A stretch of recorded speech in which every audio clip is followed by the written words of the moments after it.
رحمت میں منتظر ہیں امام زمان بھی، ہم کب گھروں کو چھوڑ کے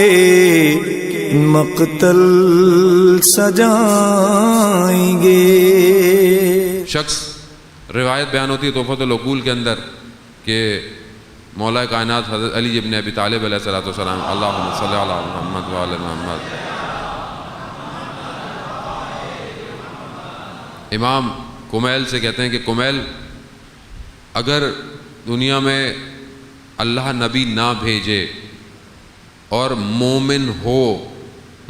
ہو اور وہ اپنی مرضی یا اپنی سوچوں سے لوگوں کی ہدایت کرے تو میرا مولا کہتے ہیں قسم سے وہ شخص خیانت کار ہے۔ کیوں؟ کیونکہ یہ معاملہ جو ہدایت کا ہے یہ الہی ہے کہ یا اس مومن کو خدا خود منسوب کرے کہ یہ میری طرف سے ہے، ورنہ خود تقوی بغیر منصب کے، تقوی بغیر ولایت کے قابل قبول نہیں ہے۔ اس لیے حدیث میں کہا کہ یا پروردگار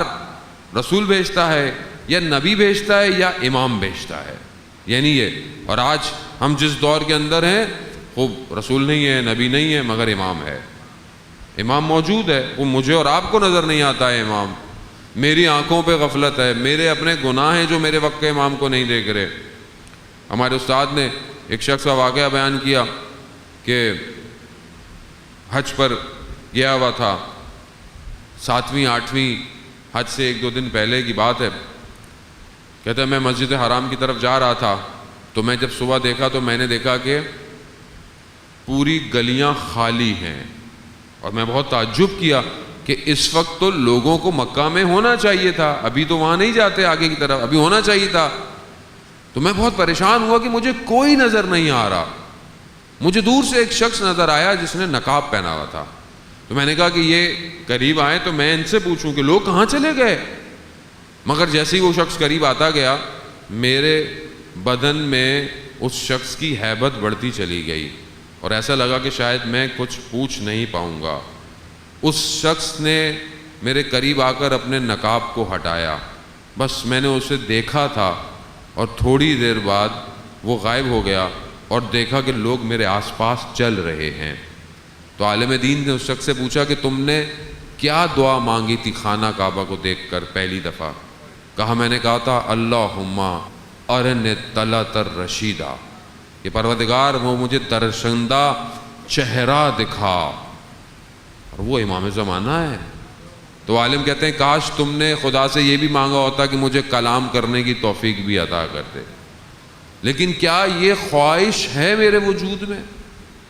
کوئی امام ہے؟ عزیزان محترم، امام ہی کا کام ہے کہ یہ جو ہمارے اندر 2 خصلتیں جمع ہو گئی ہیں اس کو وہی تو دور کرے گا، اور یہ اس کا پاک وجود ہے جو مجھے اس طرف متوجہ کراتا ہے کہ جو میں کر رہا ہوں، اگر برا کر رہا ہوں تو میں برا کر رہا ہوں، اگر اچھا کر رہا ہوں اچھا کر رہا ہوں۔ جو بھی نیکی دنیا میں ہوتی ہے، جو بھی شخص نیکی کر رہا ہے، چاہے وہ امام کو نہیں مانتا، امام کو نہیں جانتا، مگر پوری دنیا میں جو شخص نیکی کر رہا ہے وہ صرف اور صرف امام کے وجود کی وجہ سے نیکی کر رہا ہے۔ چاہے کوئی شخص پتھر ہٹا دے رستے سے، چاہے کسی کو کھانا کھلا دے، حتیٰ جو پھول کھل رہے ہیں وہ صرف اس واسطہ فیض کی وجہ سے۔ یعنی ہم امام کو پہچانیں، امام ہی ہے کہ جس نے آخری وقت میں بھی آ کر ان چیزوں کو جو مل گئی ہیں ایک اور یعنی جب نبی آیا تو جہالت اور اسلام میں فرق کو کیا، اب جب امام آتا ہے تو وہ پھر ایمان کو پاک اور اس کو درجوں پر لے کر جاتا ہے۔